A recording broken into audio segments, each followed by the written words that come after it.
Upload. তো এই 5টা টপিক তোমাদের বাকি আছে, আমি আজকে ওটা কভার করে দেবো, তারপরে প্রজেক্ট অ্যাসাইন করে দেবো। আচ্ছা, এখানে প্রিটা আমাদের বাকি ছিল। प्री बोला है कि द डेफिनेशन ऑफ प्री में देखो क्या लिखा है, text in a pre element. Pre element मतलब प्री टैग के अंदर जो रहता है, और प्री टैग का एक क्लोजिंग टैग भी रहता है, ठीक है। तो प्री टैग में जो एलिमेंट हम लोग लिखते हैं, it is always displayed in a fixed width और फॉन्ट, ठीक है। मतलब विड्थ मतलब क्या होता है, जो हम लोग का जो क्या बोलते हैं उसको, रेजोल्यूशन रहता है, वो हमेशा फिक्स्ड रहता है। फिक्स्ड मतलब we can't change the resolution. And the text preserves both spaces and line breaks. मतलब लाइन ब्रेक्स देने के लिए हम लोग को क्या करना पड़ता था कि अलग करके एक टैग यूज करना पड़ता था, br टैग। तो जब भी हम लोग प्री टैग यूज करते हैं तो वो बाय डिफॉल्ट लाइन ब्रेक हो जाता है। मतलब जब भी तुम लोग ऐसा टेक्स्ट लिखोगे कि टेक्स्ट के बाद तुम एंटर दोगे तो नेक्स्ट लाइन पे प्रिजर्व लिखोगे, तो वो खुद ब खुद नेक्स्ट लाइन पे चला जाएगा, तुम्हें कोई और br टैग यूज नहीं करना पड़ेगा, ठीक है। और फिर लिखा है देखो, the text will be displayed exactly as written in the HTML code. मतलब जैसा तुम लोग लिखोगे, ऐसे 3 लाइन पे अगर लिखा होगा तुम्हारा टेक्स्ट, तो वैसा ही तुम्हारा वेब पेज में वैसा ही दिखेगा, ठीक है। क्लियर है डेफिनेशन? अच्छा, तो यहाँ पे देखो एक एग्जाम्पल दिया हुआ है प्री टैग का, ये वाला एग्जाम्पल दिया हुआ है। प्री टैग के अंदर जो भी जैसे भी लिखा है वो वैसे ही आएगा, ठीक है। मतलब तुम text in a pre element, फिर नेक्स्ट लाइन पे is displayed in a fixed width, ये ऐसे ही अपने वेब पेज में भी वैसे ही आएगा, ठीक है। क्लियर है? तो एक बार इसका वो देख लेते हैं, तो हम लोग का ऑनलाइन कंपाइलर में देख लेते हैं कि कैसा आता है इसका डेफिनेशन, सॉरी इसका सिंटेक्स। अच्छा, सिंटेक्स देख लेना कि यहाँ पे ये लोग ने एक H1 करके टैग लिया है, तो वो नॉर्मली हम लोग को पता है H1 का क्या यूज होता है, तो H1 टैग हम लोग यहाँ पे यूज कर देते हैं। और फिर प्री टैग यहाँ पे यूज किया है। देखो तुम लोग यहाँ पे देख सकोगे कि कोई लाइन ब्रेक मतलब कोई br टैग अलग से यूज नहीं किया है, ठीक है। And it always comes in a particular font, मतलब इसका कोई तुम फॉन्ट स्पेसिफाई नहीं कर पाओगे, ठीक है। मतलब जैसा एट्रीब्यूट स्पेसिफाई करके हम लोग फॉन्ट साइज चेंज कर सकते हैं, फॉन्ट वो यहाँ पे नहीं चेंज कर सकते, ठीक है। पर जो मेन चीज यहाँ पे देखोगे कि लाइन ब्रेक जो फीचर होता है कि हम लोग br टैग यूज करके लाइन ब्रेक कर सकते हैं, वो यहाँ पे नहीं करना पड़ेगा। अगर कोई सेंटेंस या फिर कोई पैराग्राफ ऐसे प्री टैग के अंदर दिया हुआ है, तो वो खुद ब खुद नेक्स्ट लाइन पे चला जाएगा। मतलब जैसे हम लोग कोड पे लिखेंगे वैसे ही हम लोग का आउटपुट आएगा, ठीक है। ये हो गया प्री टैग। আর তুমি আমাকে একটু পরপর বলতে থাকবে তো কোন কোনগুলো বাকি আছে, ইজি হবে। এরপরে কি আছে বলো? টেবিলস আছে দিদি, টেবিলস আছে, টেবিলস এর পর দিদি হিডেন ফাইলস। না না, যেগুলো বাকি আছে সেটার মধ্যে জিজ্ঞেস করছি। টেবিলস তো হয়ে গেছে। হ্যাঁ ওটাই বলছি। টেবিলস তো হয়ে গেছে। ও ও টেবিলস হয়ে গেছে, সরি সরি, হিডেন ফাইলসটা আছে আর কি।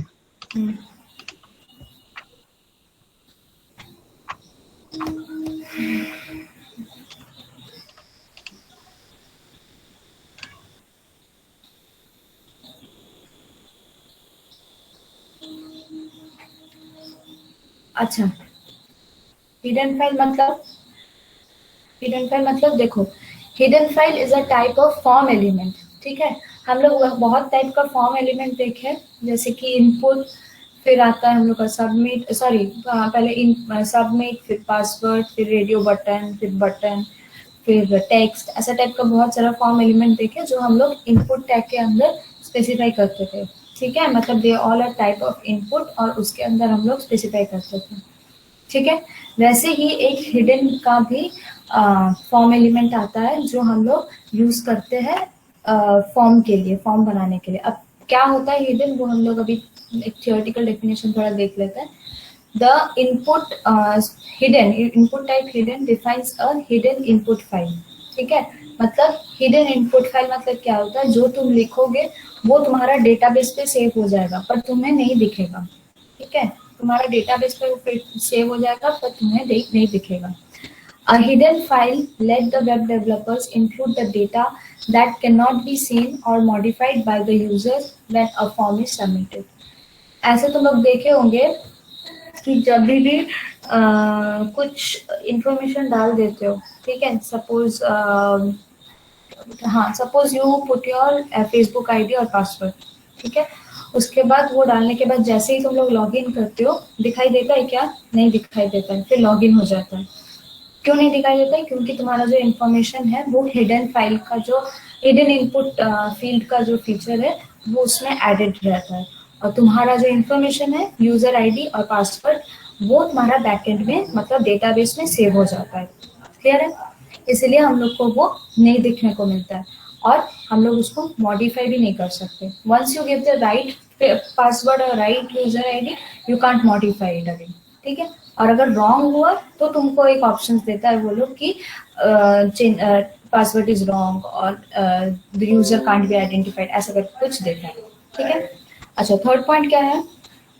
Hidden field often stores what database records that needs to be updated when the form is submitted. अच्छा, जैसे ही हम लोग इंफॉर्मेशन डालते हैं उधर फिर सबमिट बटन दे देते हैं तो क्या होता है, हम लोग का रिकॉर्ड चला जाता है डेटाबेस में। ये तो हम लोग को पहले ही पता चल गया है कि डेटाबेस में हम लोग का रिकॉर्ड चला जाता है, और फिर वो क्या करता है, जो डेटाबेस है your database gets updated with the number of information. तुम खुद तो अकेले फेसबुक यूज नहीं करते, million and trillion people are using Facebook, so तुम्हारे साथ साथ और जितने जितने यूजर्स हैं जो फेसबुक यूज करते हैं, each and every person each and every information of every person gets updated, ठीक है। डेटाबेस हमेशा अपडेट होते रहता है, जितना इंफॉर्मेशन जाएगा उतना अपडेट होता रहेगा, ठीक है।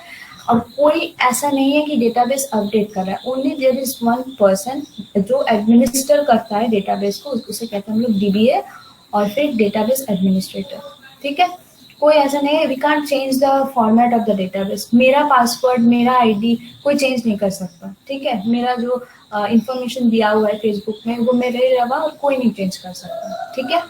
पर क्या कर सकते हैं, जो डेटाबेस एडमिनिस्ट्रेटर है वो खाली उसको मैनेज कर सकता है, वो खाली उसको देख सकता है, ठीक है। तो यही होता है हिडन फाइल। जब भी तुम खुद का इंफॉर्मेशन डालते हो वो डेटाबेस पे चला जाता है, सिर्फ डेटाबेस एडमिनिस्ट्रेटर को दिखने को मिलता है। और एक बात है कि अगर हिडन फाइल तुम्हारा एनक्रिप्टेड वर्जन में है, उसका सिक्योरिटी उसका अलग अलग तरीके से होता है, वो जावास्क्रिप्ट के थ्रू से होता है कि हम लोग उसको एनक्रिप्टेड वर्जन में चेंज कर सकते हैं, ठीक है। अगर एनक्रिप्टेड वर्जन में तुम लोग का हिडन फाइल है तो फिर उसको डेटाबेस एडमिनिस्ट्रेटर भी देख नहीं पाएगा, ठीक है। कोई भी तुम्हारा वो पासवर्ड देख नहीं पाएगा या फिर जो भी इंफॉर्मेशन तुम डाल रहे हो वो भी देख नहीं पाएगा अगर तुम्हारा वो पर्टिकुलर फील्ड एनक्रिप्टेड वर्जन में है, ठीक है। हम लोग का ये कोई एनक्रिप्टेड वर्जन में अगर नहीं रहता है तो फिर वो देख पाएगा, ठीक है। जैसे कि जब पासवर्ड डालते हैं हम लोग, पासवर्ड भी वो लोग के पास वो लोग देख सकते हैं क्योंकि हम लोग का पासवर्ड एनक्रिप्टेड वर्जन में नहीं रहता है। कैसे कैसे पता चलेगा कि एनक्रिप्टेड वर्जन में नहीं रहता है? तुम लोग देखे होंगे कि hidden hide password show password करके एक ऑप्शन रहता है, उससे ही हम लोग देख सकते हैं कि हाँ everything is visible to us. तो वैसे ही उन लोग को भी नजर में आता है वो वाला चीज, ठीक है। क्लियर है इतना तक? क्लियर है इतना तक? Anyone has any type of question? कोई भी कुछ? हाँ बोलो बोलो। না ঠিক আছে। না এটা देखिए भी। अच्छा ठीक है, ये वाला एक मिनट, ये वाला सिंटैक्स नोट कर लेना। सेम सिंटैक्स है जैसे सबमिट का सिंटैक्स था, रेडियो बटन का सिंटैक्स था, टेक्स्ट वगैरह का सिंटैक्स था, फॉर्म एलिमेंट का जो भी सिंटैक्स रहता है सब सेम रहता है। बस एक चीज याद रखना पड़ेगा, ये टाइप जो है वो बस चेंज करना पड़ेगा। This type is the main attribute which specifies which form element you are using। अगर टेक्स्ट लिखते हो तो ये टेक्स्ट में हो जाएगा, ठीक है। पासवर्ड लिखते हो तो पासवर्ड हो जाएगा। यहाँ पे हिडन लिखे हैं फॉर हिडन फील्ड तो ये अब हिडन होगा। समझ में आया? ठीक है। দিদি এখানে ভ্যালুটার কি ডিনোট করছে এই 3487টা, মানে ওটা কি জন্য দাও? ওটা দেখাচ্ছি তখন বুঝতে পারবে, তখন। আচ্ছা আচ্ছা। अच्छा, ये देखो हम लोग का ये कोड है, ठीक है। कोड तो सभी को पता है कि हम लोग का बिगनिंग कोड और क्लोजिंग कोड्स क्या क्या होता है, मैं सिर्फ यहाँ पे जो फॉर्म का जो कोड है वो दिखाती हूँ। ठीक है, यहाँ पे ये लोग 3 टाइप्स ऑफ कोड लिए हैं, एक सॉरी 4 टाइप ऑफ कोड लिए, एक H1 लिया है, ठीक है, फॉर मेंशनिंग द हेडिंग, फिर एक फॉर्म का पार्ट लिया है, फॉर्म में मैं आती हूँ, ये मेन पार्ट है हम लोग का, यहाँ से यहाँ तक, और एक पी और एक स्ट्रॉन्ग। ठीक है, स्ट्रॉन्ग मतलब सबको पता होगा, फिर भी बताओ तो, कोई भी एक बताओ तो, स्ट्रॉन्ग मतलब कौन सा टैग ये लोग ने यूज किया? क्या बोलो? Bold tag. हाँ, बोल्ड टैग, क्या बोलना है? सॉलिड में। अच्छा, हाँ, वेरी गुड। बोल्ड टैग हम लोग यूज करते हैं क्योंकि बोल्ड टैग हम लोग HTML में यूज करते हैं। ठीक है, जो HTML3 है उसमें हम लोग बोल्ड टैग यूज करते हैं। HTML5 जो लेटेस्ट अपडेटेड वर्जन है उसमें हम लोग स्ट्रॉन्ग टैग यूज करते हैं, वो लेटेस्ट वर्जन है तो उसमें हम लोग स्ट्रॉन्ग मतलब has been updated to strong tag. ठीक है, देखो यहाँ पे स्ट्रॉन्ग टैग यूज किया तो ये नोट वाला चीज बोल्ड में हो गया। ठीक है, और यहाँ पे पी टैग यूज किया टू स्पेसिफाई दिस पार्ट। ठीक है, अब देखो हम लोग आते हैं फॉर्म में। ठीक है, यहाँ पे फॉर्म में तुम लोग देखे होंगे कि एक्शन करके कुछ लिखा है। ठीक है, action specifies to the link. ठीक है, मतलब जिस पेज से जिस पेज पे ये जाएगा, this is the first page which you have been into, ये फर्स्ट पेज है जिसपे तुम अभी हो। ठीक है, और इसके बाद जो पेज पे ये जाएगा, जिस पेज पे इसका एक्शन होगा, वो हम लोग इस एक्शन के अंदर देते हैं। ठीक है, समझ में आ रहा है? ये वाला चीज बहुत इंपॉर्टेंट है, एक बहुत बहुत इम्पोर्टेंट, क्रिटिकल भी है, इम्पोर्टेंट भी है। थोड़ा ये एक बार समझ लोगे तो एक बार रिपीट करो। है कुछ। देखो यहाँ पे एक एक्शन करके एट्रीब्यूट दिया है। एक्शन मतलब तुम लोग एक पेज पे हो अभी, you are in one landing page. ठीक है, अब तुम्हें दूसरे पेज पे जाना है जहाँ पे तुम्हारा आउटपुट, मतलब आउटपुट नहीं, मतलब ये जब भी डेटाबेस लिंक करते हैं ना हम लोग, तब भी जब यहाँ पे इंफॉर्मेशन जब स्टोर हो जाता है, सपोज देखो यहाँ पे मैं लिखती हूँ देवावती। ठीक है, अब मैं इसको करती हूँ सबमिट। ये रहा, इस पेज पे जो मैं आई ना, ये सेकेंड वाला पेज में, दिस पेज, इस पेज का लिंक है action page dot php। Clear है? जिस पेज से जिस पेज पे हम लोग जा रहे हैं डेटाबेस सबमिशन के बाद, ये एंकर लिंक नहीं है। ठीक है, एंकर से एंकर नहीं है, एंकर से इसको कंफ्यूज मत करना। एंकर में क्या होता है, हम लोग एक पेज से दूसरे पेज पे जाते हैं, और इसमें मतलब एक्शन में हम लोग क्या करते हैं, एक्शन में हम लोग एक पेज में अपना इंफॉर्मेशन डालते हैं और फिर वो वाला पेज हम लोग का इंफॉर्मेशन डेटाबेस में स्टोर करता है, एंड आफ्टर दैट वो तुम्हें एक दूसरे पेज पे ले जाता है जहाँ पे तुम्हारा ये इनपुट वर्ड्स, मतलब इनपुट जैसे लिया है उसका फॉर्म दिखाने के लिए, मतलब क्या बोलते उसको, उसका फॉर्मेट दिखाने। क्लियर? और বুঝতে পেরেছো?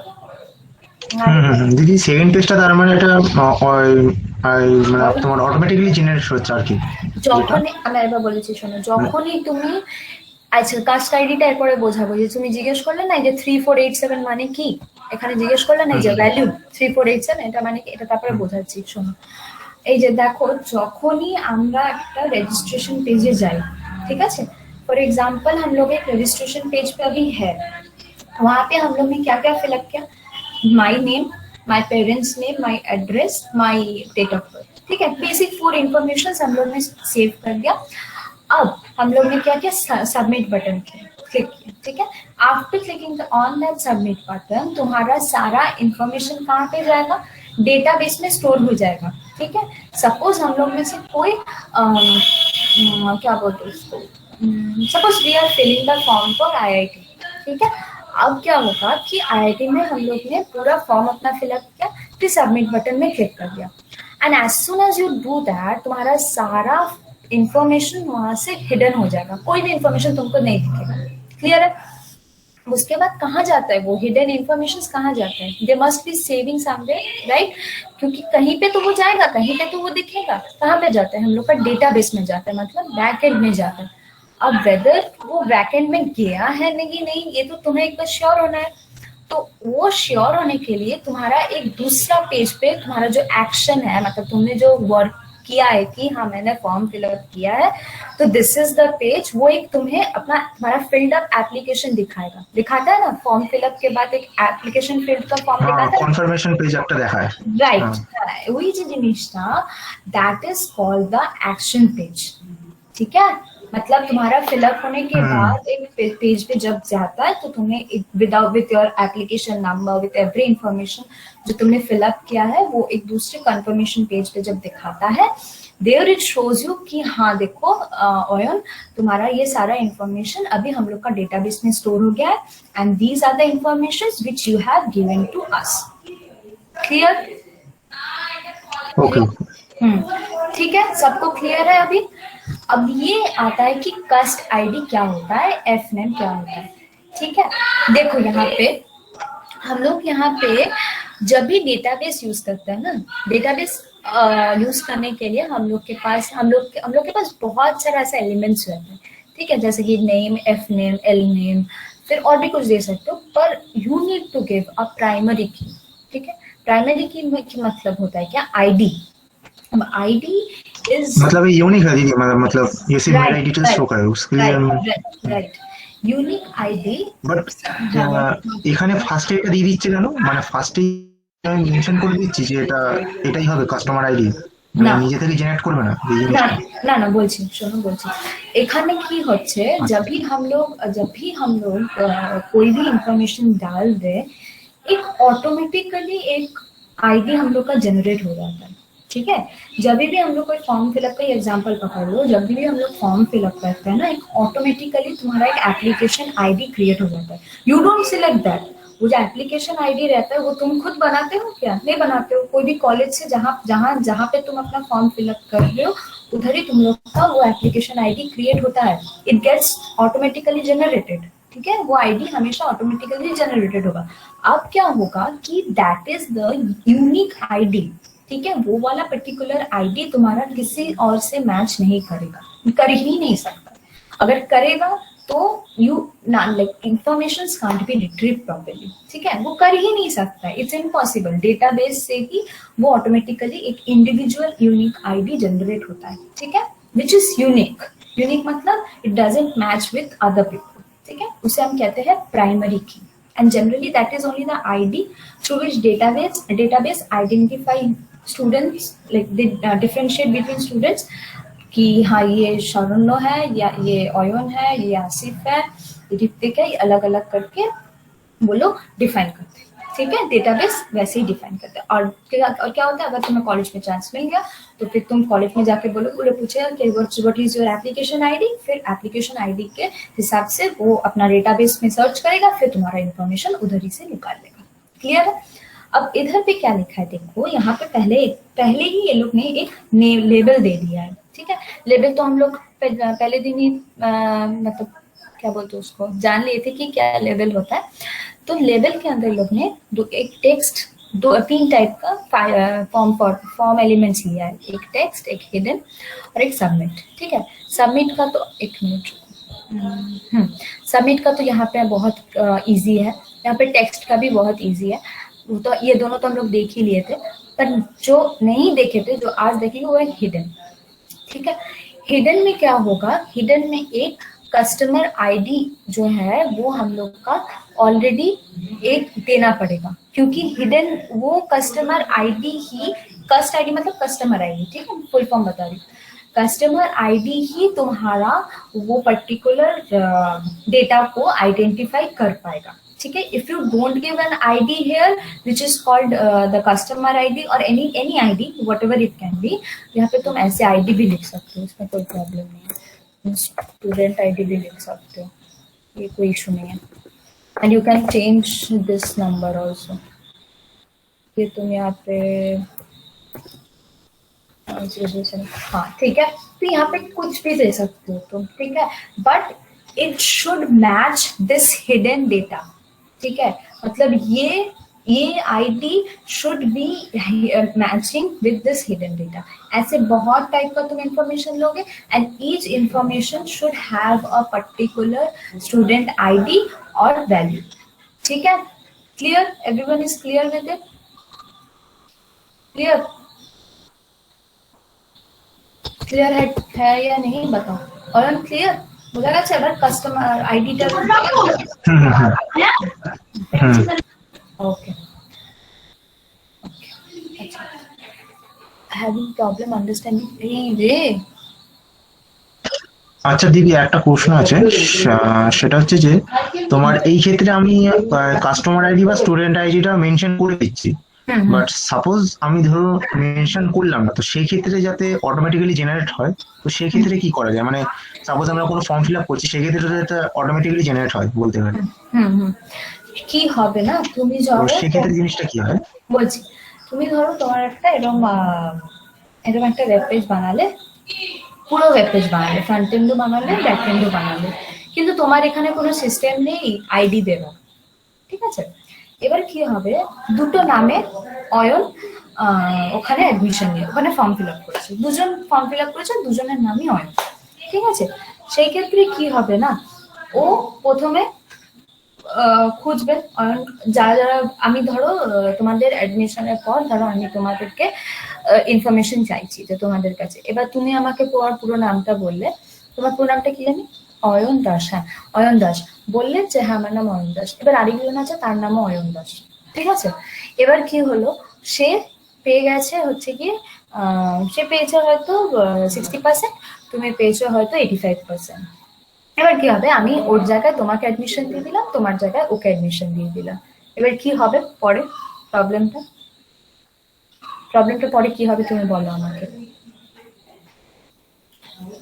না, প্রবলেমটা যেটা আলটিমেটলি ক্রিয়েট হবে যে বোঝাই যাবে না যে আলটিমেটলি কাকে কোন জায়গায় আমি রেখেছি, কারণ বোথের নামই তো same. Exactly both the students have the same name তাই জন্য বোঝা যাবে না যে আমরা কাকে অ্যাকচুয়ালি কোন জায়গায় রেখেছি তাই না তার জন্য আমরা কি করি রোল নাম্বার দিই প্রত্যেকটা স্টুডেন্টের individual class roll number wise 1 2 3 4 roll number হয় যাতে যাই নাম থাকুক সেম সারনেম থাকুক সেম নাম থাকুক সেম ডেট অফ বার্থ থাকুক কিন্তু ওই রোল নাম্বারতেই তাদের দুজনকে আলাদা করবে যে এটা হচ্ছে গিয়ে একটা অয়ন দাস এটা হচ্ছে আরেকটা অয়ন দাস ঠিক আছে না হলে কিন্তু দুজনে এর ঘাড়ে ওর মার্কস যাবে ওর ঘাড়ে এর মার্কস যাবে কাউকে চেনা যাবে না ওই ইউনিক আইডিটার কাজই হচ্ছে এটা এই 007 যেটা আমি দিলাম না এখানে 007 এর ক্ষেত্রে একজনকেই আমি দিতে পারবো এই 007 কিন্তু আমি 5 জনকে দিতে পারবো না বা দুজনকেও দিতে পারবো না it is applicable for only one student বুঝা গেছে হুম হুম। হ্যাঁ আচ্ছা সম্বিত বলছে হ্যাভিং ভ্যালুটা তো যে কোনো দেওয়া যেতে পারে। হ্যাঁ বলো বলো কি বলছো ভ্যালুটা তো যে কোনো দেওয়া যেতে পারে, যে কোনো মান। হ্যাঁ ভ্যালুটা যে কোনো কিছু দিতে পারবে না নাম্বার দিলে ভালো হয় আর কি মানে বুঝতে পারবে আর সিরিয়াল নাম্বার দিলে তো খুবই ভালো মানে এখানে তো একটা ডেটা দেওয়া আছে এরকম যদি 10টা ডেটা তুমি নাও তাহলে 1 to 10 দেবে বা 11 to 20 দেবে সেটা তোমার ব্যাপার কিন্তু সিরিয়াল ওয়াইজ নাম্বার দিলে ভালো হয় যে কোনো কিছু নেওয়া যায় ভ্যালু ঠিক আছে তুমি বুঝলেই হলো মানে যে ডেটাবেসে বসে আছে সে বুঝলেই হলো ঠিক আছে ঋত্বিক ওকে দিদি, হ্যাঁ দিদি। আচ্ছা সম্বিত বলছে having problem understanding in Hindi তুমি কি কিছুই বোঝোনি অ্যাকচুয়ালি আমি কেন হিন্দিতে পড়াচ্ছি না আমি আগে পড়াতাম বাংলাতে কিন্তু মানে এখানে অনেকে বুঝতে পারছে না বাংলাতে তো তাই জন্য আমি হিন্দিতে পড়াই তুমি যদি কিছু না বুঝতে পারছো তো তুমি আমাকে বলতে পারো আচ্ছা আচ্ছা ক্লিয়ার হলে খুবই ভালো আর যদি না ক্লিয়ার হয় তুমি একবার আমাকে বলবে আমি আবার থেকে বুঝিয়ে দেবো ঠিক আছে কোনো অসুবিধা নেই হুম আচ্ছা আর কি আছে এরপর হিডেন ফাইলস এর পর হিডেন ফাইলসটা বোঝে আচ্ছা এটা সিনট্যাক্সটা একবার কপি করে নাও সিনট্যাক্সটা নিয়ে নাও সিনট্যাক্সে আমি কালকে এমসিকিউ কোশ্চেন দিদি মেটা আছে। বলো কি আছে মেটা তাই তো আচ্ছা মেটা মেটা। মেটা এইচটিএমএল মেটা আচ্ছা আমাকে কেউ একজন বলো তো মেটা কি হয় জানো মেটা শুধু মেটা এইচটিএমএল সিএসএস জাভাস্ক্রিপ্ট কোনো কিছু মেটা নয় শুধু মেটা কাকে বলে জানো ডেটা অ্যাবাউট ডেটাকে তো মেটা বলা হয়, মেটা ডেটা বা সামথিং কিছু। গুড গুড ভেরি গুড আচ্ছা আমি একবার ইজি ভাষা বুঝিয়ে দিচ্ছি but is HTML meta HTML meta acha any data or any information about the data ঠিক আছে এই যে ধরো দেবারতী চক্রবর্তী ঠিক আছে এটা একটা ডেটা ঠিক আছে, এটা একটা ডেটা তুমি তোমার ওয়েব পেজকে দিলে। এবার একে নিয়ে তুমি আরেকটা ডেটা বানাচ্ছ, ঠিক আছে, একটা ডেটা হচ্ছে গিয়ে কম্পিউটার সায়েন্স অ্যান্ড ইঞ্জিনিয়ারিং। তাহলে এটা কি হয়ে গেল, ডেটা অ্যাবাউট দ্য ডেটা। বোঝা গেছে? যে কোনো ডেটার একটা ডেটাকে আমরা বলি মেটা ডেটা। এই কথাটা শুনতে কেমন লাগছে না, ডেটা অফ এনি ডেটা, তাই জন্য ওটাকে একটা পার্টিকুলার টার্ম দেওয়া হয়েছে যেটাকে বলছি আমরা মেটা, মেটা ডেটা। ঠিক আছে, মানে ডেটা অফ ডেটা, খুব ক্লিয়ার ডেফিনেশন। এই দেখো এখানে লেখা আছে, ডেফিনেশনটা একবার ছোট্ট করে দেখে নাও। এখানে কি লিখেছে, the meta tag defines the meta data about an HTML document. ঠিক আছে, মানে মেটা ট্যাগটা কি করে, মেটা ট্যাগটা মেটা ট্যাগটা একটা যে কোনো এইচটিএমএল ডকুমেন্ট, এই যে আমরা যতগুলো এই যে ওয়েব পেজ গুলো ক্রিয়েট করছি এগুলোকে একটা করে এইচটিএমএল ডকুমেন্ট বলছে। ঠিক আছে, তাহলে মেটা ডেটা হচ্ছে কি সেই ডকুমেন্টটা, সেই এইচটিএমএল ডকুমেন্টটা যে মেটা ডেটাটাকে আমরা ক্রিয়েট করি সেটা আমরা মেটা ট্যাগ দিয়ে করি বানাই। ঠিক আছে, আচ্ছা নেক্সট বলেছে meta data is the data or information about the data. আচ্ছা তোমরা আমাকে একটু বলো তো, what is the difference between data and information? কেউ বলো তো, হোয়াট ইজ দ্য ডিফারেন্স কি বিটুইন, ডেটা দিদি কি বললে? What is the difference between data and information? দুটোর মধ্যে কি ডিফারেন্স কেউ জানো? শরণ্য জানো ডেটা অ্যান্ড ইনফরমেশনের ডিফারেন্স?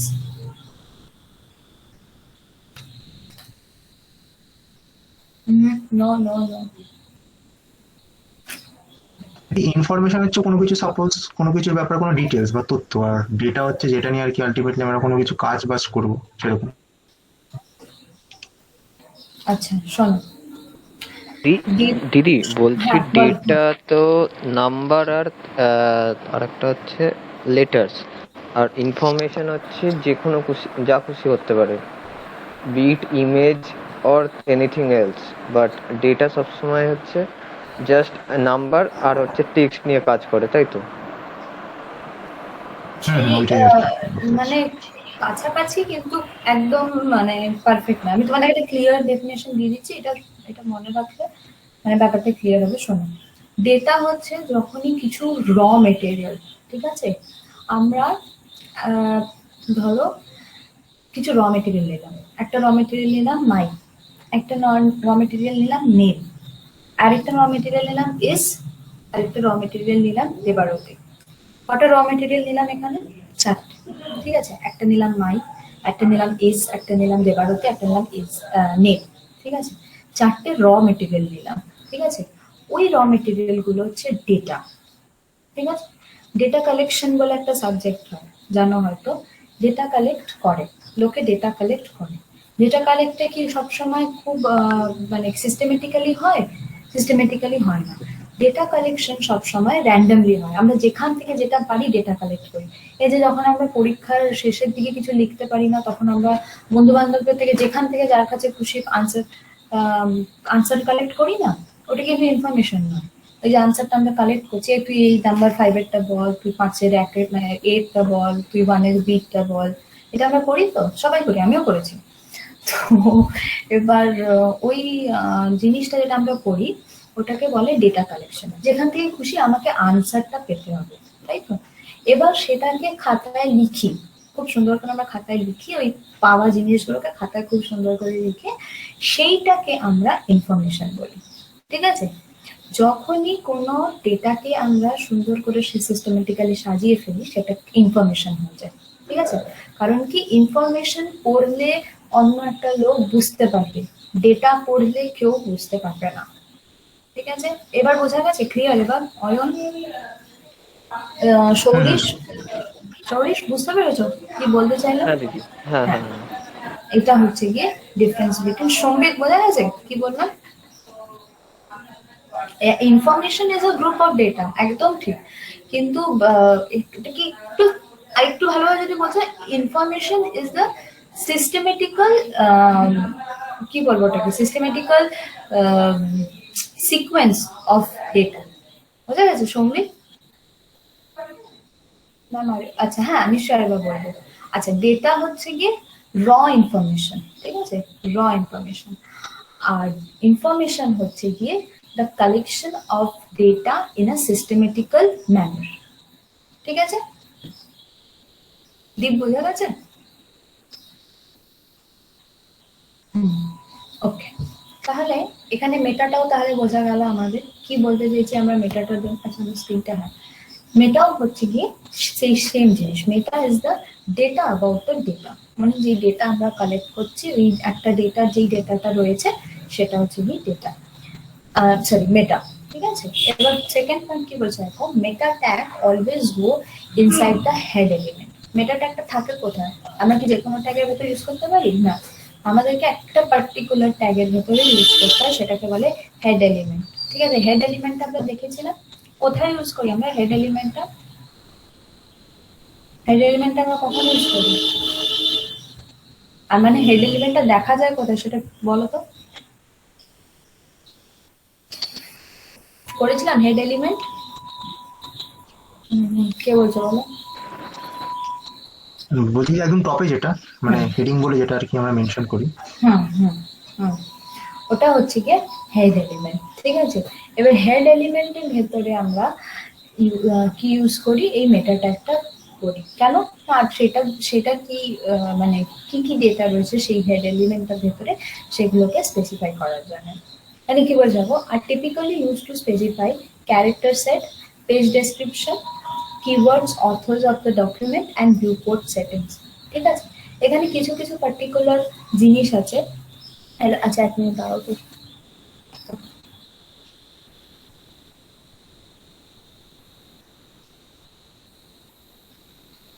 তো কি সংগতি হ্যাঁ করছে আজকে।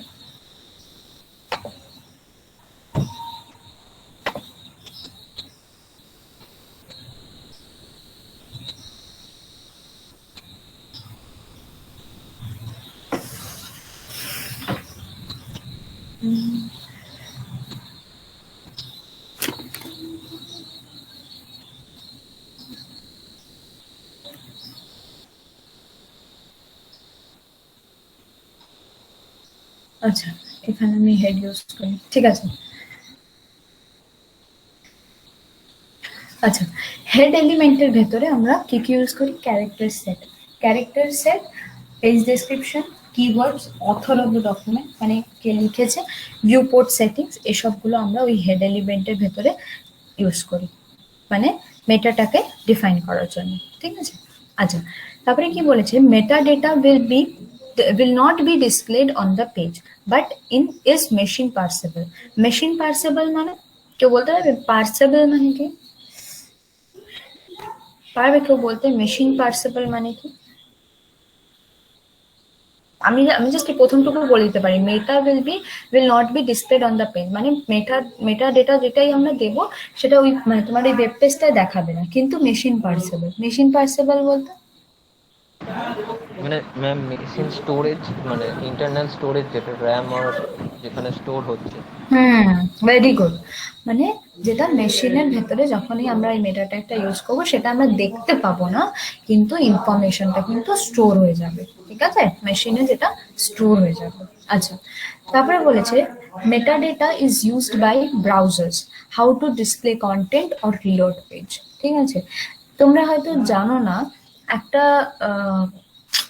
ডকুমেন্টেশন বলে একটা জিনিস হয়। ঠিক আছে, যে কোনো ওয়েবসাইট বানানোর একটা ডকুমেন্টেশন বলে একটা জিনিস হয়, সেই ডকুমেন্টেশনে এই মেটা ডেটার সব কাজগুলো লেখা থাকে। ঠিক আছে, মানে আমরা একটা ওয়েব পেজ কিভাবে বানিয়েছি, তার মধ্যে কি দিয়েছি, তার মধ্যে কি কন্টেন্ট আছে, তার মধ্যে কি হতে পারে, এই সব ইনফরমেশনস গুলো একটা ব্রাউজারের মানে একটা ওয়েব পেজের ইনফরমেশনস গুলো ওই ডকুমেন্টেশনে দেওয়া থাকে এবং সেগুলো এই মেটা ডেটার থ্রুতেই দেওয়া থাকে।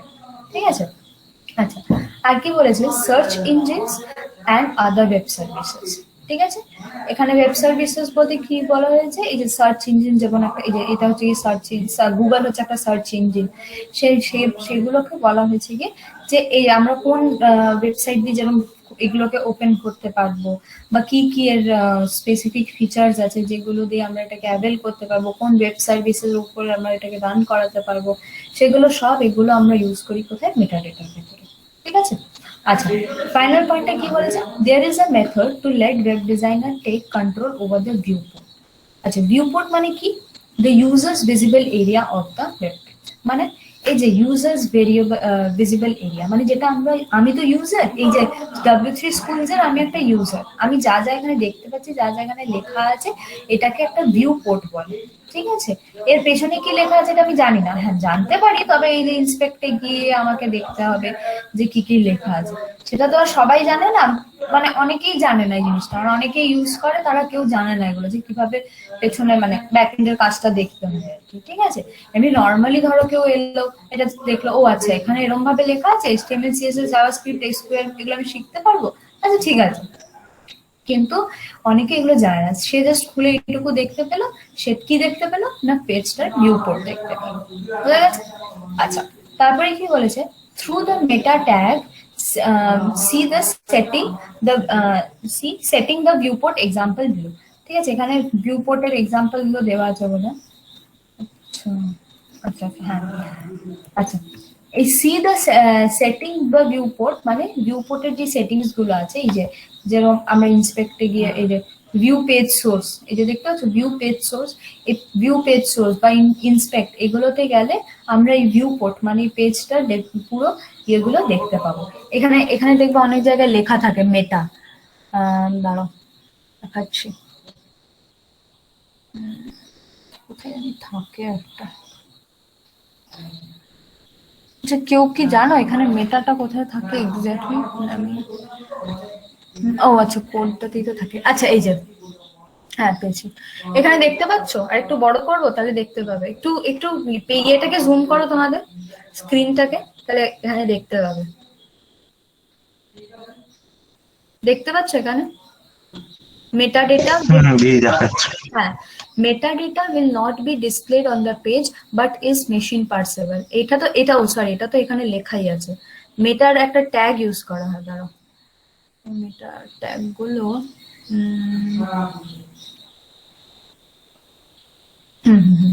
হেডের ভেতরে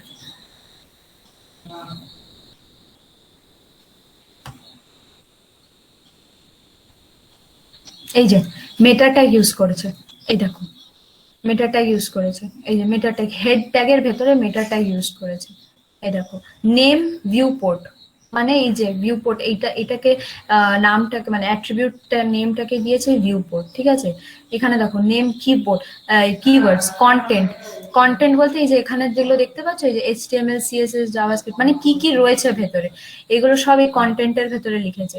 কন্টেন্ট উইথ ডিভাইস উইথ, এগুলো সব এই যে মেটা ট্যাগের ভেতরে ইউজ করেছে। ঠিক আছে, বোঝা গেছে? তাহলে আমরা কোথা থেকে মেটা ট্যাগটা দেখতে পারি জিনিসগুলোর, এই যে এখান থেকে যে see setting the viewport, এই জিনিসটার থেকে তোমরা ওই মেটা ট্যাগের ইয়েটা দেখতে পাবে, যে কোনো ওয়েব ব্রাউজারে দেখতে পাবে, যে কোনো ওয়েব ব্রাউজারে যাও, ওই ইন্সপেক্টে যাও, ইন্সপেক্ট থেকে ওই মেটা ট্যাগের ইয়েটা দেখতে পাবে, স্পেসিফিকেশনটা। আচ্ছা, যেটা আমরা বলছিলাম যে এখানে আমরা মেটা ট্যাগটা ইউজ করবো কিভাবে, এইটা হচ্ছে মেটা ট্যাগ ইউজ করার স্পেসিফিকেশন। ঠিক আছে, হেড ট্যাগের ভেতরে আমি তো বললাম, ওখানে লেখা ছিল যে হেড ট্যাগের ভেতরে আমরা মেটা ট্যাগটাকে ইউজ করি।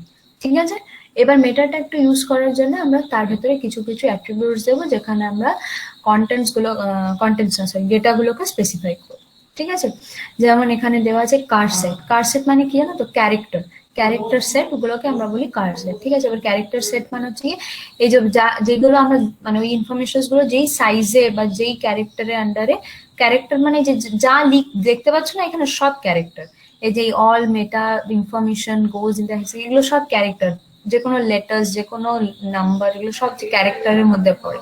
যারা C++ শিখেছো তারা জানো যে ডেটা টাইপ হয় কিছু, সেগুলো হচ্ছে ক্যারেক্টার, ইন্টিজার, এগুলো কিছু ডেটা টাইপস হয়, তারা ওই মানে সেগুলো হচ্ছে গিয়ে এই ক্যারেক্টার মানে কার সেট দিয়ে এগুলোকে আমরা ডিফাইন করি। ঠিক আছে, নেম দিয়েছে কিছু কিছু, কিওয়ার্ডস দিয়েছে, কিওয়ার্ডস বলতে এই যে HTML CSS এগুলো আমরা দেখতে পাচ্ছি এখানে, এই যে HTML CSS জাভাস্ক্রিপ্ট এগুলো দিয়ে দেওয়া আছে। ঠিক আছে, আচ্ছা অথর দেওয়া আছে জন ডো, অথর মানে হচ্ছে যেই এইটাকে লিখেছে। ঠিক আছে, এই পেজটাকে যে লিখেছে সেটা হচ্ছে অথর। আমরা তো তাকে মানে তার নামটা কোথাও দেখতে পাচ্ছি না, এখানে কোথাও দেখতে পাচ্ছি কি জন ডো লিখেছে, কোথাও দেখতে পাচ্ছি না। সুতরাং এটা মানে ওইভাবে উনি আমরা জাস্ট বুঝতে পারছি ইনফরমেশনটা প্রোভাইড করে দিয়েছে, ডকুমেন্টেশনটা, যে জন ডো এটা লিখেছে। ঠিক আছে, বোঝা গেছে এটা মেটা ট্যাগ? কারো কোশ্চেন আছে কোনো মেটা ট্যাগ নিয়ে? মেটা ট্যাগ নিয়ে কারোর কোনো কোশ্চেন আছে? HTML বয়লার প্লেট, কি HTML বয়লার প্লেট কি? কি বলো HTML বয়লার প্লেট কি?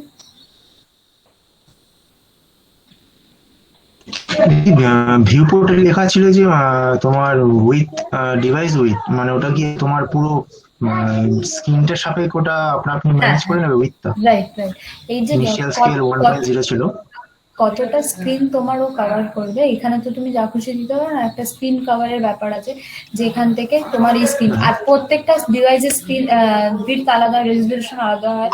ঠিক আছে, তোমার ডিভাইসের সাথে আমার ডিভাইস নাই ম্যাচ করতে পারে, বা এই সেম পেজটা আমি আমার ফোনেও খুলতে পারি। তো সেই মতন করে রেজলিউশন সেট করব আমরা ওই ভিউ পোর্টের কি বললো এটা জানি, কি বললো এটা, ডিভাইস উইডথ, তাই তো? এই যে ডিভাইস উইডথ, ওই ডিভাইস উইডথটা দিয়ে ও স্কেলিং করে দেবে। ঠিক আছে। আচ্ছা দিদি, আর ক্যারেক্টার যেটা আছে কার্সের যেটা বললে ওটা কত রকমের হয়? আর আলটিমেট মানে UTF-8 দেওয়া আছে, ওটা আর কি কি হয়?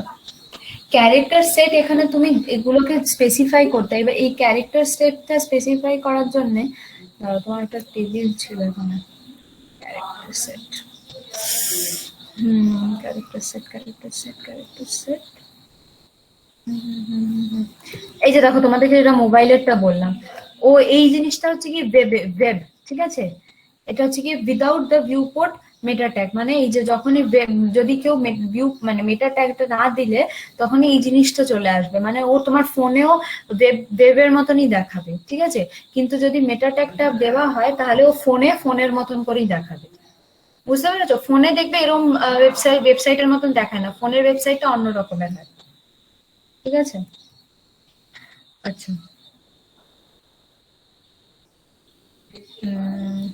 ক্যারেক্টার সেটটা না, এক মিনিট দাঁড়াও একটু।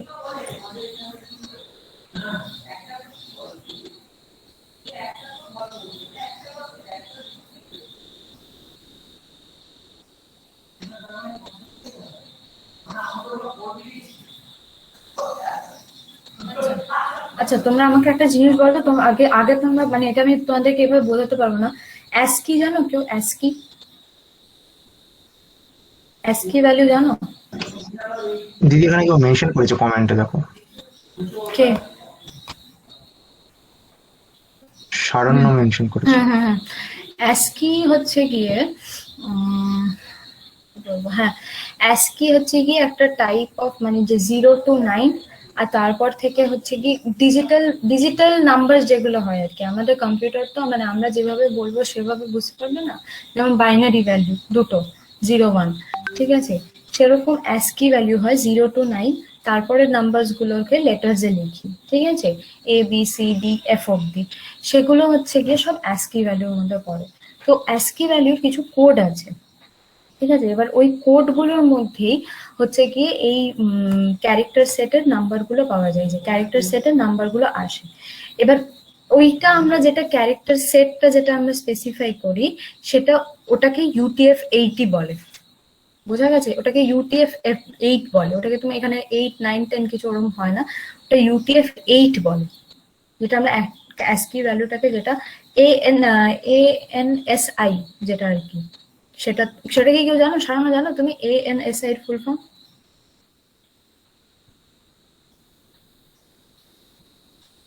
ANSI এর ফুল ফর্ম জানো?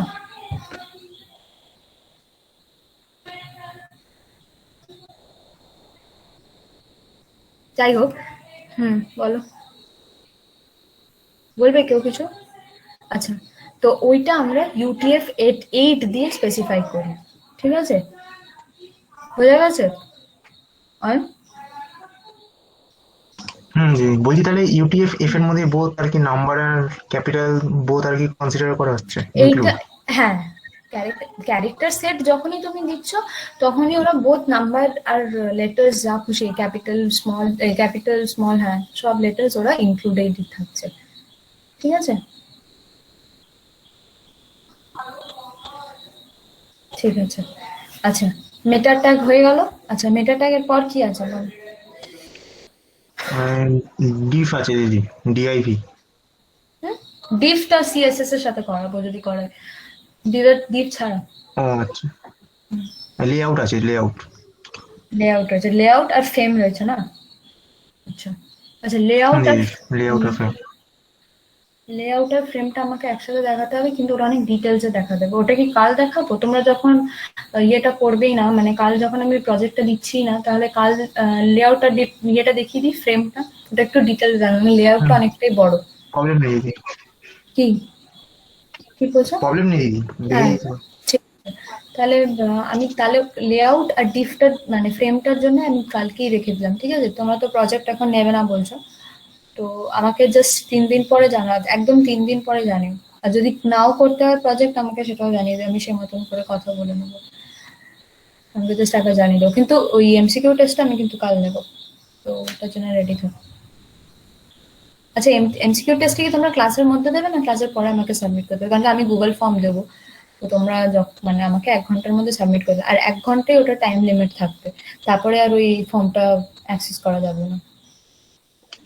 ক্লাস চলাকালীন নিয়ে দিই 1 ঘন্টা, 8টা থেকে 9টার মধ্যে। টাইমটা নষ্ট হবে, আমি তাহলে তখন লেআউট আর ফ্রেমটা করিয়ে দিতাম। ক্লাসটা শেষ হয়ে গেলে তারপরে দিয়ে দেবো নাকি? হুম হুম ঠিক হুম, আছে, ঠিক আছে। ঠিক আছে। আর বাকি আর কার দিদি আগের দিন যেটা পড়েছিল সেটা একবার বলবে? কোনটা বাবা? আগের দিন আগের দিন যেটা পড়েছিল, কারণ হ্যাঁ বলো। আগের দিন কারণ আমি ওয়েদার, আমাদের এখানে ওয়েদার খারাপ ছিল, সেই জন্য ক্লাসে জয়েন করতে পারিনি। আচ্ছা আচ্ছা আচ্ছা, আগের দিন কি পড়েছিলাম অয়ন? আগের দিন কি কি পড়েছিলাম টেবিল ছাড়া? তারা বলছি দিদি। হ্যাঁ হ্যাঁ বলো।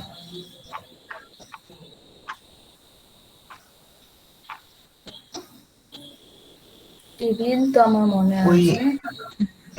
অ্যাট্রিবিউটের সম্পর্কে একটু বলেছিলে আর কি, যা। আর ওই ফ্রেম তোমার লেভেলটা সম্পর্কে বলেছিলে, যে লেভেলটা কেন ইউজ করি আমরা, আর ইনপুটটা কেন ইউজ করি, যে একসাথে ও মানে অনেক কটা অ্যাট্রিবিউট নিয়ে আর কি কাজটা আচ্ছা, করি, ঋত্বিক বললে না? ঋত্বিক, এই দেখো ওই জিনিসটা। তোমাকে দেখিয়ে দিচ্ছি। আমি ঋত্বিক তোমাকে পুরোটা এখন থিওরিটা তো দেখাতে পারবো না, আমি জাস্ট যেটা কোডটাই করেছিলাম ওইটুকু দেখিয়ে দিচ্ছি, ঠিক আছে? ওখানে আমি বুঝিয়ে দিচ্ছি।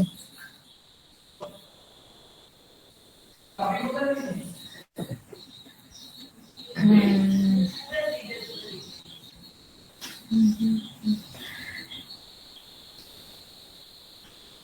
এই যে পাসওয়ার্ড, এই পাসওয়ার্ডের একটা ইনপুট টাইপ দেখিয়েছিলাম, ঠিক আছে? মানে যেরকম সাবমিট, রেডিও এইসবগুলো আমরা নিয়েছি, সেরকম হচ্ছে কি পাসওয়ার্ড একটা ইনপুট টাইপ নিয়েছিলাম। মানে পাসওয়ার্ড মানে হচ্ছে কি, যে এই পাসওয়ার্ড আমরা যখন যদি কোনো ফর্ম ফিল আপ করি, ওই বুলেটেড টাইপের পাসওয়ার্ড আসে জানো হয়তো, তো ওই পাসওয়ার্ডটার জন্য তো একটা ফর্মের মধ্যে একটা পার্টিকুলার মানে ইয়ে লাগবে, তো একটা কি বলবো ফিচার লাগবে, বা একটা পার্টিকুলার ফর্ম এলিমেন্ট লাগবে, তো সেটার জন্য আমরা পাসওয়ার্ড বলে যে ফর্ম এলিমেন্টটা হয় সেটা ইউজ করি, ঠিক আছে? তারপরে আমি চলে গেছিলাম হচ্ছে টেবিলের এখানে প্রথমে আমি একটা দুটো অ্যাট্রিবিউট দিয়েছিলাম। স্টাইলটা হচ্ছে মোস্ট ইম্পর্টেন্ট অ্যাট্রিবিউট, আর বর্ডার অ্যাট্রিবিউটটা না দিলে কোনো বর্ডার থাকবে না, এমনি ফাঁকা একটা টেবিল ইনফরমেশন দিয়ে চলে আসবে, ঠিক আছে? বর্ডার অ্যাট্রিবিউটটা নিয়ে আমরা টেবিলটাকে ডিজাইন করার জন্য, মানে টেবিলের যে বর্ডারটা থাকে চারপাশে সেটা ডিজাইন করার জন্য, ঠিক আছে? আর এখানে টেবিল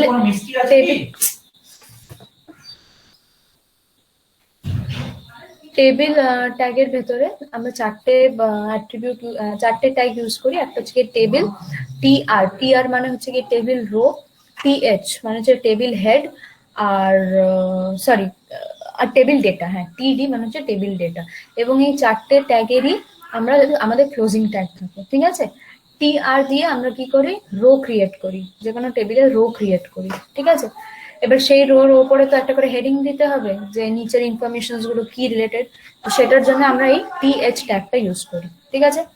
টিডি মানে হচ্ছে ওই টেবিল হেডের নিচে কি কি আমি ডেফিনেশন দিচ্ছি, মানে কি কি ডেটা দিচ্ছি, সেগুলো আমরা এই টিডি ট্যাগের ভেতরে আমরা লিখি, যেগুলো আমরা ক্লোজ করে দিই। এবার আমি একবার দেখে নিচ্ছি যে ওখানে মানে প্র্যাকটিক্যালি ওটা কিভাবে দেখায়, বাস এইটুকুই আমি বোধহয় করেছিলাম, তাই না? টেবিল করেই তুমি ছেড়ে দিয়েছিলাম, তাই না? হুম, টেবিলের সম্পর্কে বলেছিলে, যে টিআর, টিডি হ্যাঁ, আর টিএইচ, এই যে এইগুলো, এই এই জিনিসগুলো। দেখো এখানে পাসওয়ার্ডটা লেখা যাবে, পাসওয়ার্ড তুমি যাই লেখো এটা এমনি পাসওয়ার্ড মানে এনক্রিপ্টেড ভার্সনে থাকবে। যখনই আমরা এই ইনফরমেশনস গুলো লিখে দেখতে পাবো না, সেটাকে আমরা বলবো এনক্রিপ্টেড ভার্সন, ঠিক আছে? মানে দেখা যায় না। আর এটা হচ্ছে গিয়ে টেবিলটা আমাদের যেটা ক্রিয়েট করেছি, এরকম এটা বর্ডার দিয়েছি বলে এই লাইন গুলো রয়েছে, যদি না দিতাম তাহলে এই বর্ডার গুলো কিচ্ছু থাকতো না। আর এখানে নেম, কলেজ আর সিটি এটা হচ্ছে কি হেডিং, আর এই যে দেবারতী এনএসএসসি যা লিখেছি এগুলো হচ্ছে কি ডেটা, মানে ওই টিডি ট্যাগের ভেতরে লিখতে পারবে। হয়ে गया नहीं है क्लास को हम लोग को शेयर करना है, ठीक है? और सेकेंड चीज, हाँ, अब नेक्स्ट क्या करना पड़ेगा, जो फॉर्म रहेगा तुम लोग का एमसीक्यू टेस्ट का जो फॉर्म रहेगा, उस फॉर्म के एकदम एंड पे तुम लोग का ऑप्शन रहेगा, you have to upload the screenshot image of that web page. समझ में आया? क्लियर है? जो वेब पेज बनाओगे उसका एक स्क्रीनशॉट लोगे। लैपटॉप में स्क्रीनशॉट लेने का ऑप्शन रहता है, कंट्रोल प्रिंट स्क्रीन करके एक ऑप्शन रहता है, उसमें स्क्रीनशॉट ले लेना। स्क्रीनशॉट लेने के बाद दो इमेज तुम लोग आप गूगल फॉर्म में अपलोड कर देना। क्लियर है? अच्छा, एक স্ক্রিনটা দেখে নাও, দেখতে পাচ্ছ তো? এটার একটা স্ক্রিনশট নেব, বুঝতে পারছো? আই গেস এখান থেকে পরিষ্কার করে আমি একটু সাইজটা বাড়িয়ে দিই।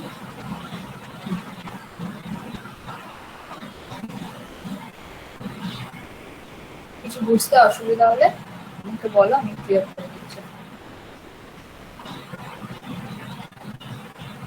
যাদের जिसके पास लैपटॉप डेस्कटॉप नहीं है वो ये इग्नोर कर सकते हैं, और अगर है तो करना,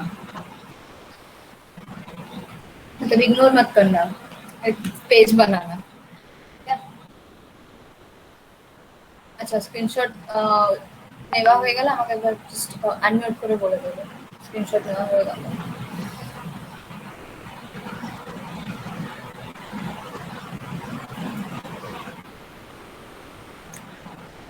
हो गया? क्लियर है?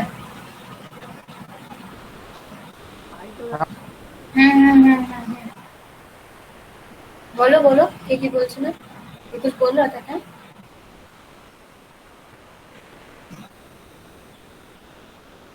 बोलो।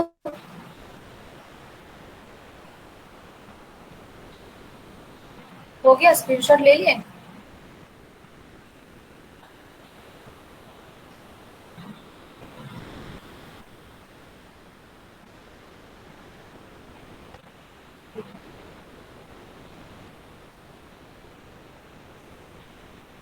ये इस पे पेस्ट होता है क्या ये मैसेज पे? हाँ पर, हाँ पेस्ट तो होता है, पर देखते इमेज पेस्ट नहीं होता है शायद, इमेज पेस्ट का ऑप्शन नहीं है इसमें, ठीक है? अच्छा, ले लियो हो ना स्क्रीनशट? और नहीं নিয়েছো তো স্ক্রিনশট? আসিফ অয়ন নিয়েছো তো স্ক্রিনশট? হ্যাঁ দিদি। ঠিক আছে, শেয়ার করে দিও একটু। আচ্ছা, না, আমি এই ইয়েটা ইমেজটা আমি একবার আমি পাঠিয়েও দেবো, মানে আমি সুজিত বাবুকে পাঠিয়ে দেবো, তো তোমরা ওনার কাছ থেকে একটু নিয়ে নিও, ঠিক আছে? আমি এটা হোয়াটসঅ্যাপে পাঠিয়ে দেবো, তো ওনার কাছ থেকে তোমরা নিয়ে নিও, মানে যদি বাই চান্স কেউ মিস করে গিয়ে থাকে তো নিয়ে নিও, ঠিক আছে? অসুবিধা নেই।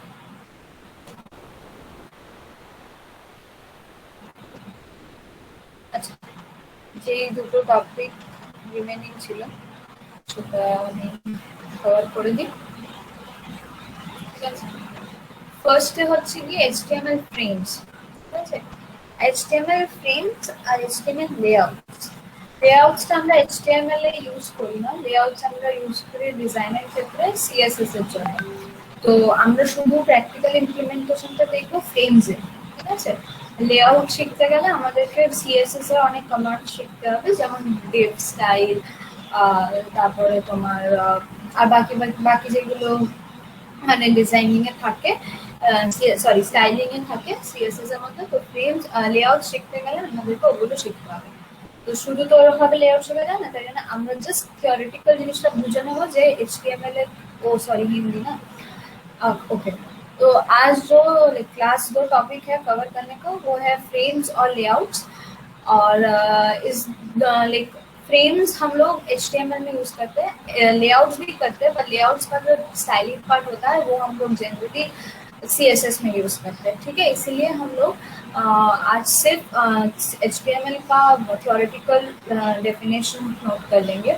उसके बाद जब CSS होगा तो CSS में बहुत सारा कमांड्स आता है, डिफ्स टाइप कमांड जो होता है वो सब जब इंक्लूड करेंगे तो वो एकदम इनिशियल स्टेज से हम लोग लेआउट में भी वर्कआउट कर लेंगे, ठीक है। और पहला चीज जो है frames basically we use frame in for HTML creating for making and adding a frame, ठीक है।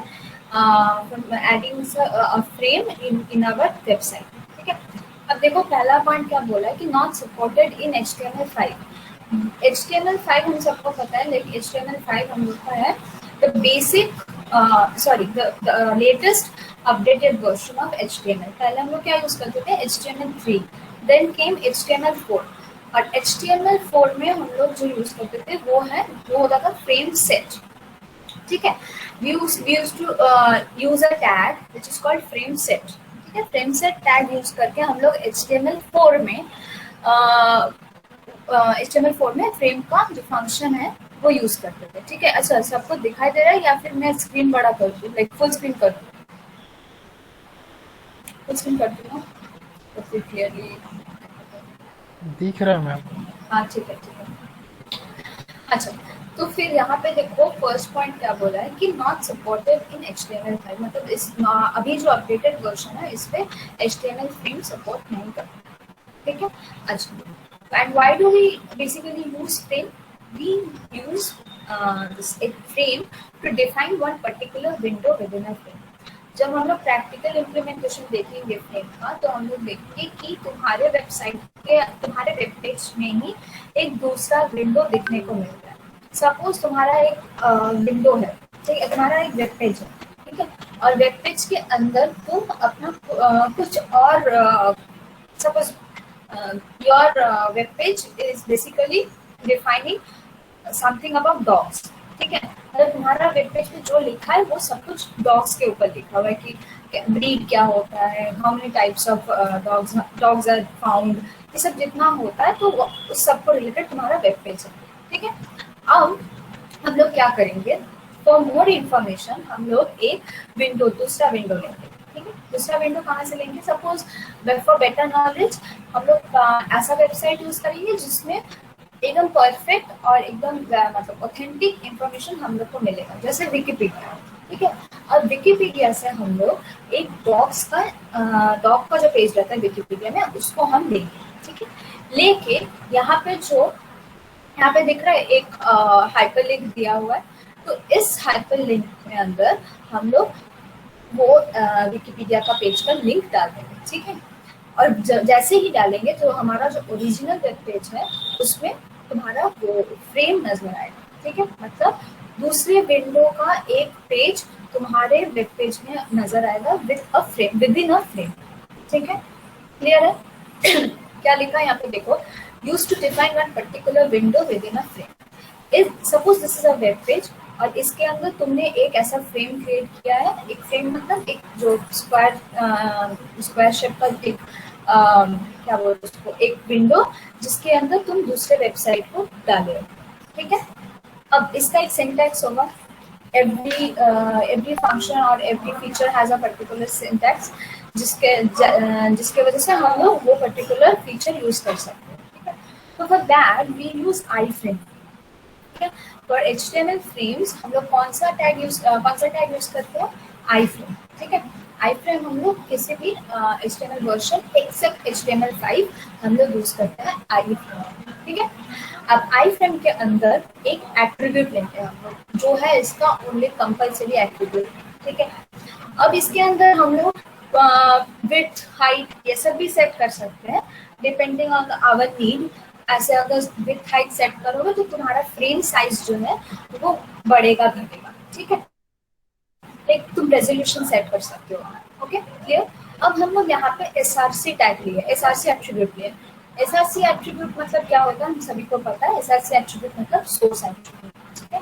जहाँ से हम ये दूसरा वाला वेब पेज या और विंडो फेच करेंगे, ठीक है। फेच मतलब we are getting that window from some other place, ठीक है। तो वो जो लिंक है उसको हम लोग किसी और जगह से लेंगे। उसका जो टास्क बार रहता है, टास्क बार से हम लोग उसका लिंक कॉपी करेंगे। लिंक कॉपी करके हम लोग ये एसआरसी एट्रीब्यूट के अंदर डबल कोट्स में, याद रखना डबल कोट्स में हम लोग पेस्ट कर देंगे, ठीक है। ये लिंक बहुत अच्छी तरह से लिखना, अदरवाइज वो तुम्हारा वेबसाइट फेच नहीं कर पाएगा, ठीक है। और फिर हम लोग उसको टैग क्लोज कर देंगे।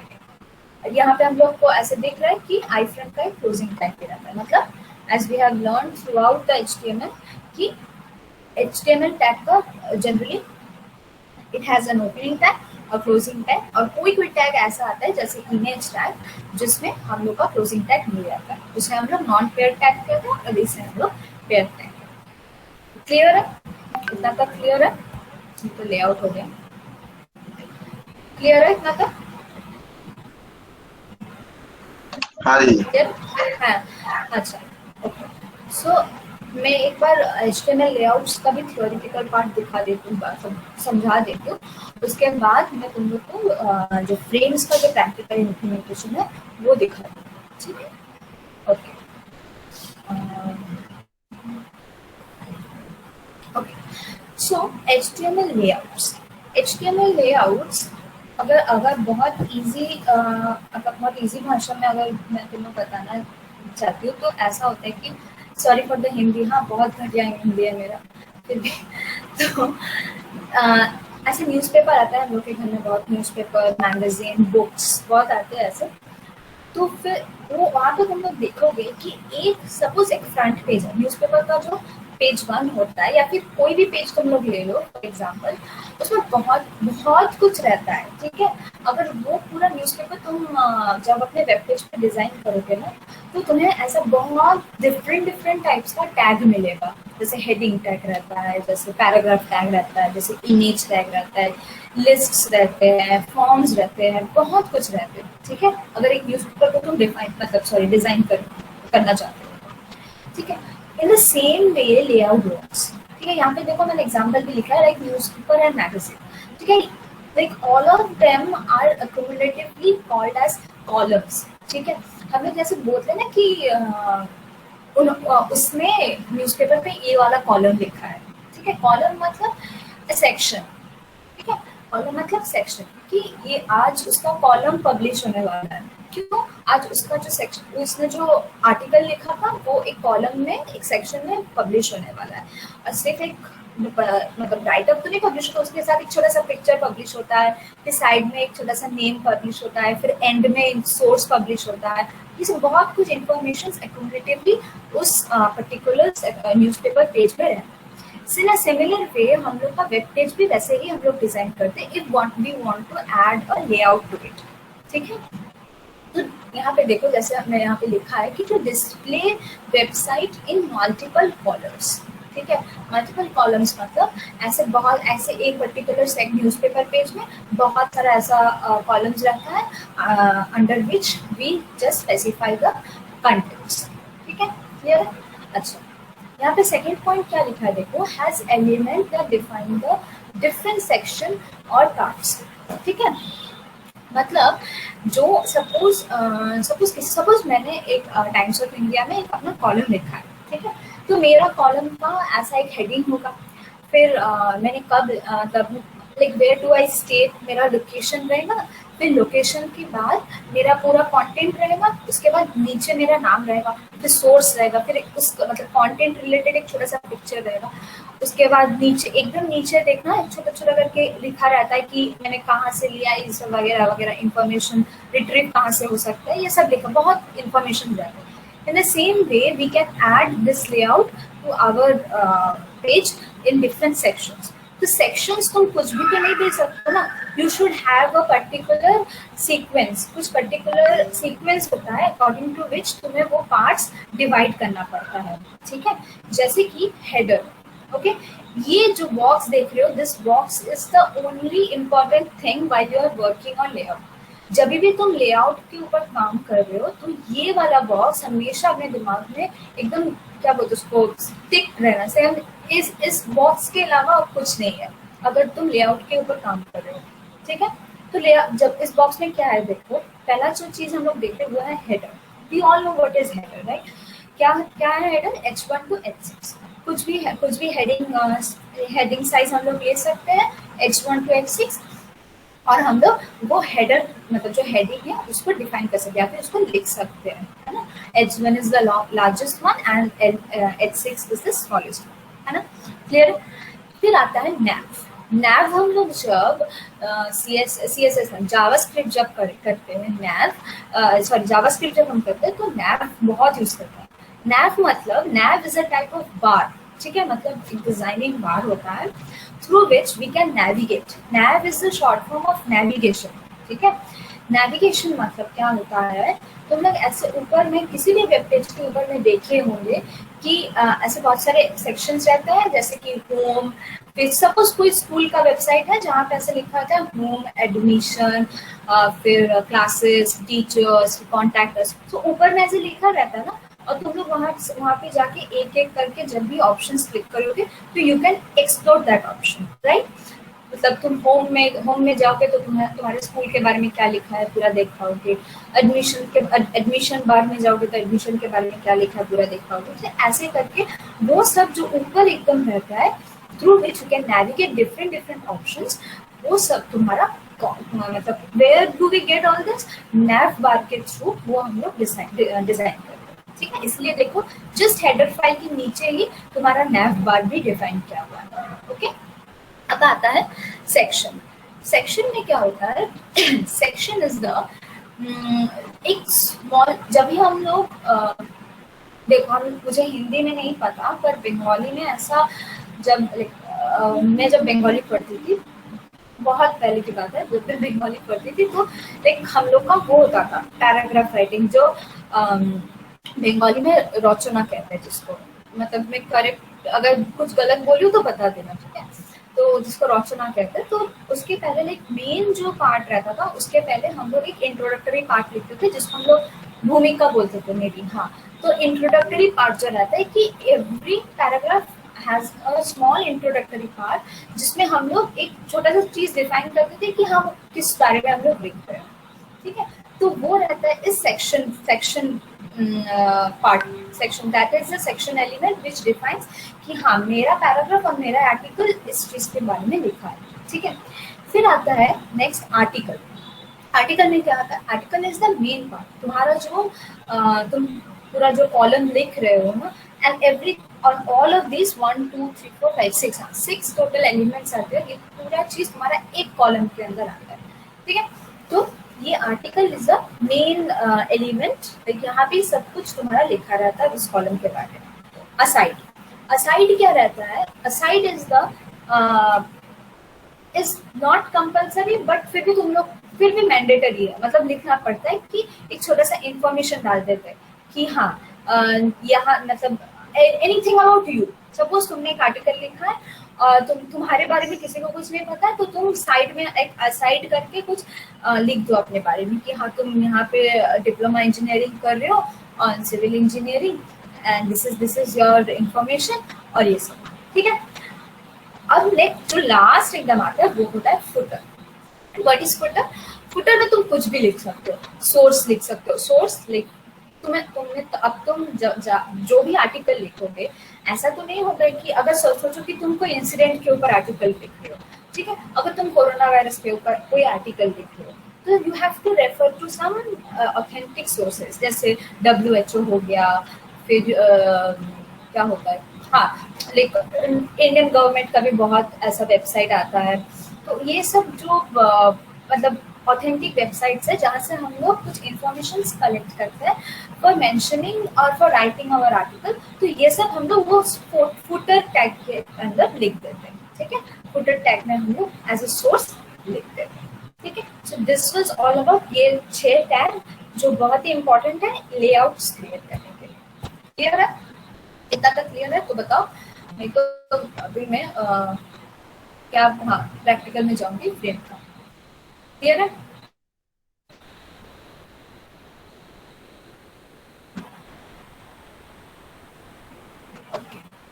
आसिफ तुम तो शायद किए होगे काम लेआउट्स पे, तुम्हें तो CSS पता है।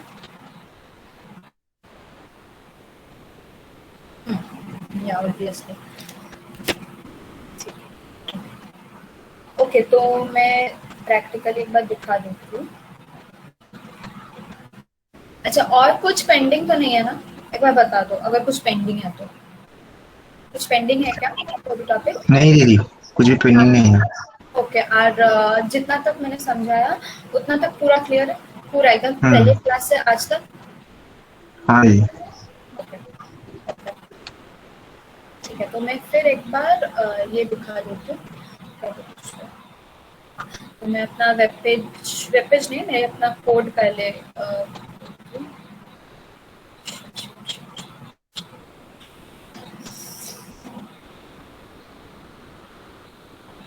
अच्छा, मेरा जो पहले का जो वेब पेज क्रिएट किया हुआ था मैं उसी के अंदर कर देती हूँ, ठीक है?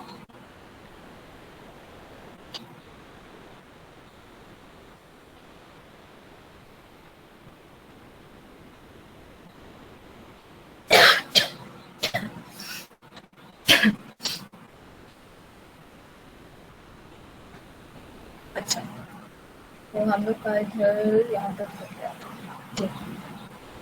ठीक है, छोटा सा एक कोड है और बहुत छोटा सा सिंटैक्स है उसका। आई फ्रेम, ठीक है? आई लगाना मत भूलना, आई फ्रेम। किसी को पता है ये आई फ्रेम क्यों बोलते हैं हम लोग? What is the meaning of this I? किसी को ये पता है?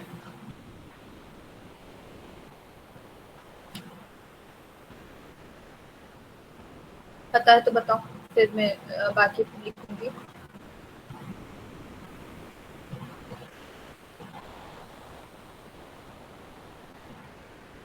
आई फ्रेम होता है बोलो बोलो। दूसरे वेब पेज को ना ना, करने क्या आसिफ के आसिफ? लिए या किसी डॉक्यूमेंट को डिस्प्ले करने के लिए। नहीं नहीं आसिफ, तो हाँ, हाँ, मैं पूछ रही हूँ कि तुम मुझे ये बताओ कि आई फ्रेम में जो आई है ना वो क्या इंडिकेट करता है? यहाँ पे जो हम आई फ्रेम लिखे हैं ना, फ्रेम, हाँ, इसमें आई। Inline inline inline good good in good. Line हाँ गुड। तो आई फ्रेम में जो ये आई है ना, दैट इंडिकेट्स इनलाइन, ठीक है? मतलब हम लोग का जो window that will be get displayed on our web page, तो वो वाला चीज एक इनलाइन मतलब एक बाउंड्री के अंदर आता है, ठीक है? जैसे फेंस के अंदर घर आता है ना, तो जो दूसरा वाला विंडो नजर मतलब हम लोग को दिखेगा अपना वेब पेज पे, तो वो एक बाउंड्री के अंदर आएगा, कम्स इन इनलाइन, ठीक है? तो यहाँ से हम लोग लिखे थे। अब हम लोग ने एक एट्रीब्यूट इम्पोर्टेंट देखा, तो वो है एसआरसी। एसआरसी हम करते हैं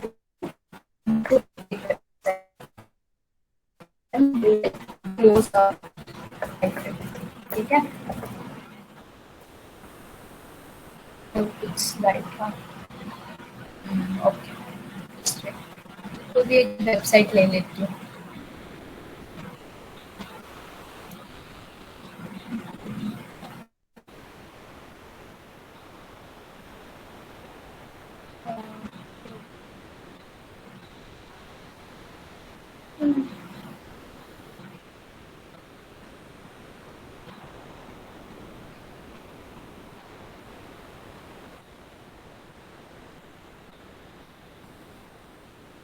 ठीक है, मैंने अपना ये ले लिया, क्या बोलते हैं उसको, एड्रेस ले लिया, और हाँ, अब मैं इसको सेव कर देती हूँ। सेव में ऐसे कंट्रोल ऐसे करती हूँ, अगर नहीं पता है तो मैं बता दूँ।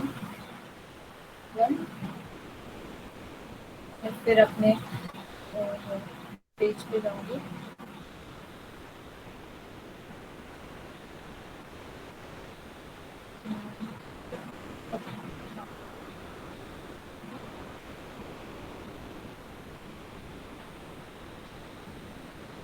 देखते हैं,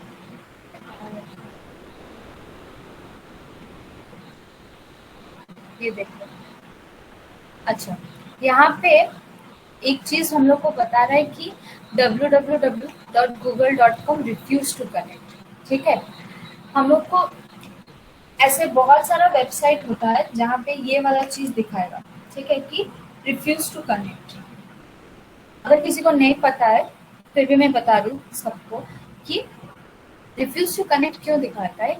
एवरी पेज, हर जो वेबसाइट यहाँ पे दिख रहा है ना, एक हैज एन ऑथेंटिक मतलब सिक्योरिटी होता है, प्राइवेसी का एक सिक्योरिटी होता है, जिसके वजह से you can't take that particular window to your web page. ठीक है, यहाँ पे इस पर्टिकुलर वेब पेज को तुम्हारे वेब पेज में, तुम्हारा वेब पेज तो अभी मतलब just you have created it, इसका तो कोई मतलब सिक्योरिटी नहीं है, you have just created it. तो ताकि तुम इसका सिक्योरिटी में एंटर ना कर पाओ, गूगल का सिक्योरिटी में एंटर ना कर पाओ, तो ये तुम्हें अलाउ नहीं करता है। ऐसा सबके साथ नहीं होता। अगर तुम किसी दूसरा वेबसाइट, सपोज मैंने कुछ ऐसा मैंने जो ट्राई किया था, सपोज मैं कोई दूसरा वाला ले लेती हूँ,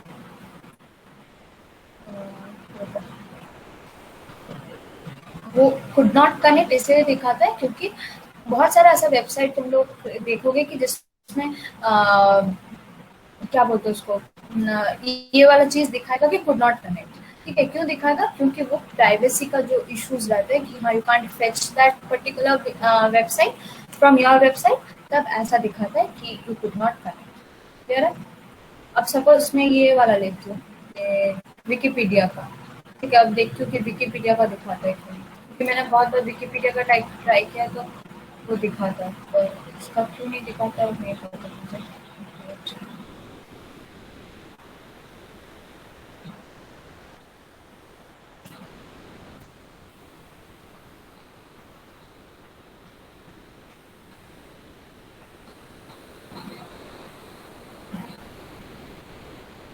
हाँ, इसका दिखा दिया।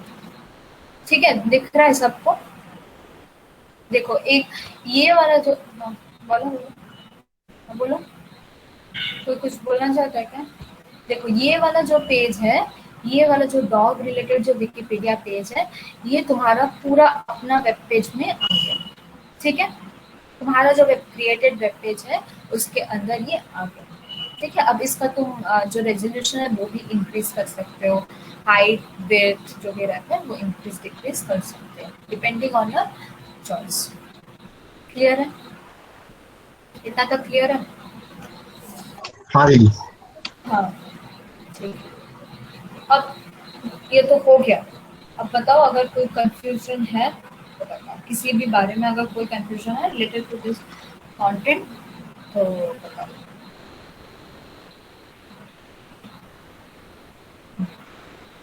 দিদি লেআউটটা সিএসএস দিয়ে হবে তাই তো নাকি? মানে আমরা সিএসএস দিয়ে ইউজ করি কারণ কি ওখানে আমরা মানে সিএসএস রিলেটেড আরো অনেক কিছু থাকে, তো মানে অনেকগুলো অন্য স্টাইলিং এর ট্যাগ থাকে। তো সেই ক্ষেত্রে মানে আমি যদি শুধু লেআউটটা দেখি তাহলে বুঝতে পারবে না ওটা কোথা থেকে আসছে, ওই জিনিসগুলোকে ইনিশিয়াল থেকে একদম বুঝতে পারবে। ঠিক আছে, আর কিছু তো কোई डाउट है? আরেকটা দিদি, তোমার হ্যাঁ, কোয়েশ্চেনটা যেটা ছিল ওইখানে বলছে যে আমি টু স্টপ ক্রিয়েট। শেয়ার করব। হ্যাঁ হ্যাঁ হ্যাঁ বলো, বলছি। হ্যাঁ, ওইখানে ফার্স্ট কোয়েশ্চেনটা ছিল যে designer using web page using HTML to create your portfolio. তো মানে পোর্টফোলিও ব্যাপারটা কি জিনিসটা? পোর্টফোলিও হচ্ছে কি মানে তোমার ডিটেলস আর কি, পার্সোনাল ডিটেলস। মানে তুমি তোমার নিয়ে তুমি একটা ওয়েব পেজ বানাবে, সেই ওয়েব পেজটাই তোমার ইমেজ থাকবে। মানে ধরো এরকম ধরে নাও তোমার ফেসবুকে প্রোফাইল পেজ। হ্যাঁ, সিভিও হতে পারে, মানে টু বি ভেরি ফর্মাল সিভিও হতে পারে, যদি ইনফর্মাল বলতে চাও তাহলে ওই ফেসবুক সিভিও বলতে পারো, টাইপ অফ ঠিক আছে ঠিক আছে। ঠিক আছে। और किसी को कुछ अच्छा, दो करना वेब पेज में मैंने लिखा है अटेम्प्ट एनी टू, तो दो करना। अगर किसी को प्रॉब्लम है, नहीं समझ में आ रहा तो एक करना, और try to do at least two. ठीक है, बताओ अब किसी को कुछ प्रॉब्लम है कि नहीं? रंजीत कुछ प्रॉब्लम है? नो, ओके, सबको क्लियर है? सबको एवरीवन कितना है? आज इतना कम स्टूडेंट क्यों है? सबको डर लग रहा है क्या एग्जाम लेने का? आज इतना कम स्टूडेंट क्यों है? Every day there are more than 25। आज इतना 3 নাম্বার কোশ্চেনটা বুঝলাম না। 3 নাম্বার কোশ্চেনটা কি ছিল বাবা? 3 নাম্বার কোশ্চেনটা বলো। ওটা দিদি নেটফ্লিক্সের একটা ক্লোন বানাতে বলছো। ও, নেটফ্লিক্সের ক্লোন। ক্লোন মানে জানো? কপি। হ্যাঁ মানে ডিটো আর কি ও মোটামুটি সেম দেখতে হবে আর কি দীপ বুঝতে পেরেছো নেটফ্লিক্স আর টোন? তোমাকে নেটফ্লিক্স বানাতে হবে না, চিন্তা নেই। তুমি নেটফ্লিক্স তুমি একটা কাজ করবে, তোমার কি নেটফ্লিক্স আছে? না থাকলে কোনো অসুবিধা নেই। আচ্ছা ও বাহ, তাহলে তো খুবই ভালো। একটা কাজ করবে, তাহলে নেটফ্লিক্সটা খুলে যেটাই ফার্স্টে দেখতে পাবে সেইটাই ওইটার একটা স্ক্রিনশট নেবে, ঠিক আছে? ওই জিনিসটার একটা স্ক্রিনশট নিয়ে যেইটা দেখতে পাচ্ছ, যেইভাবে যেটা দেখতে পাচ্ছ যেখানে যেখানে ইমেজ দেখতে পাচ্ছ, যেই যেই ওয়েব সিরিজের ইমেজ দেখতে পাচ্ছ, যেই যেই মুভির ইমেজ দেখতে পাচ্ছ, সেগুলো ইমেজগুলোকে অ্যাড করবে, ওপরে সুন্দর করে হেডিংস দেবে, যদি কোনো আইকন, আইকন তো দিতে পারবে না, আইকনের অন্য স্টাইল থেকে, যদি কোনো লেখা দিতে চাও তাহলে লেখা দেবে, ঠিক আছে? বোঝা গেছে? ক্লোন মানে হচ্ছে ডুপ্লিকেট কোনো কপি, বোঝা গেছে? বুঝতে পেরেছো দীপ? अच्छा, और किसी को कोई डाउट? আচ্ছা, আম, আহ, আমার পড়ানো বুঝতে পেরেছেন? মানে আপনাকে জিজ্ঞেস করছি, আমি বুঝতে পারছি না কি বলে ডাকবো, কিন্তু আমার পড়ানো ক্লিয়ার?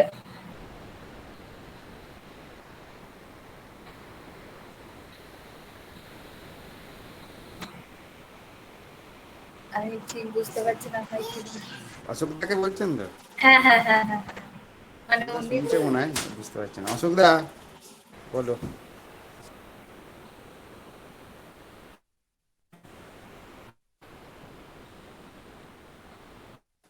ঠিক আছে, চলুক, কাজ চলুক, তারপরে। আচ্ছা আচ্ছা, ঠিক আছে ঠিক আছে। তো আর কারো অসুবিধা থাকলে বলো। আজকে তো আমাদের এইটুকুই ছিল, তবে দেখা যাক পরে তোমাদেরকে যদি কিছু পড়াতে পারি তো। ঠিক আছে, তাহলে এমনি মোটামুটি সব বুঝেছো তো? আর ভালো লেগেছে তো? স্যাটিসফাইড তো? এই আর কি, এই মেন জিনিস, স্যাটিসফাইড হলেই হলো, মানে পড়াটা বুঝলেই হলো আর কি। কি হয় বুঝেছো? ক্লিয়ার?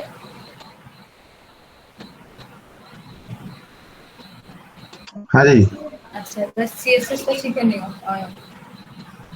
হুম হুম এসটিএমএল হয়ে গেল, এবার সিএসএস শিখে নিও। আচ্ছা, তো এই আসিফ, তুমি কি কোনো সার্টিফিকেশন করেছো নাকি জাস্ট এরকমই শিখেছো নিজের থেকে? জাস্ট ইউটিউব থেকে। আচ্ছা, ভেরি গুড ভেরি গুড। তো তোমরা সার্টিফিকেশনও করে নিতে পারো, ঠিক আছে? মানে সার্টিফিকেশন জানো তো, ফ্রি সার্টিফিকেট পাওয়া যায়, ওগুলো শিখলে মানে আস্তে আস্তে শিখলে একটু একটু করে, তারপরে বুঝলাম যে বেটার ক্লাস। আচ্ছা আচ্ছা আচ্ছা, ঠিক আছে। হ্যাঁ, মানে তোমরা অনেক রকমের সাইট হয়, ঠিক আছে? ওই সাইটগুলো থেকে ফ্রিতে সার্টিফিকেটস, মানে অফকোর্স কমপ্লিট করতে হবে, কোর্সটা করতে হবে। তো তারপরে কোশ্চেন কুইজ থাকে, মেবি কুইজটা করলেই সার্টিফিকেট পাওয়া যায়, ঠিক আছে? তো তুমি চাইলে করতে পারো। সার্টিফিকেটের ভ্যালিউ থাকে? হ্যাঁ, অফকোর্স ভ্যালু থাকে। তুমি ওই সার্টিফিকেটটা, থ্যাংক ইউ সো মাচ। আপনি অ্যাটেন্ড করেছেন, আমার এটাই অনেক ভালো লেগেছে। হ্যাঁ, সার্টিফিকেটের অফকোর্স ভ্যালু থাকে। তুমি যখনই এইটা তো তোমার, ধরো তোমার কোন ডিপার্টমেন্ট? Survey department. সার্ভে। তো তোমার তো ধরো এটা আউট অফ, মানে তোমার সাবজেক্ট তো নয় এটা এইচটিএমএল। তো তুমি যখনই এটা মানে সিভিতে অ্যাড করবে, তো তোমার ওটা একটা পয়েন্ট হবে জিনিসটা, যে হ্যাঁ তুমি কিছু জানো যেটা তোমার সাবজেক্টের বাইরে। এটা একটা এক্সট্রা ভ্যালু হবে, অফকোর্স। ওকে। ঠিক আছে, আর আর কোনো কারোর কোয়ারিজ কিছু, নাকি আমরা এখানে এন্ড করবো? ठीक है, ताहले फिर 1 को 7 to 8, राइट? मैं वो प्रैक्टिकल क्वेश्चन पेपर का जो इमेज है वो सेंड कर देती हूँ, अभी कर देती हूँ। और बाकी 1 ऑफ अगस्त तुम लोग रेडी रहना, इवनिंग 7, ठीक है? इवनिंग 7।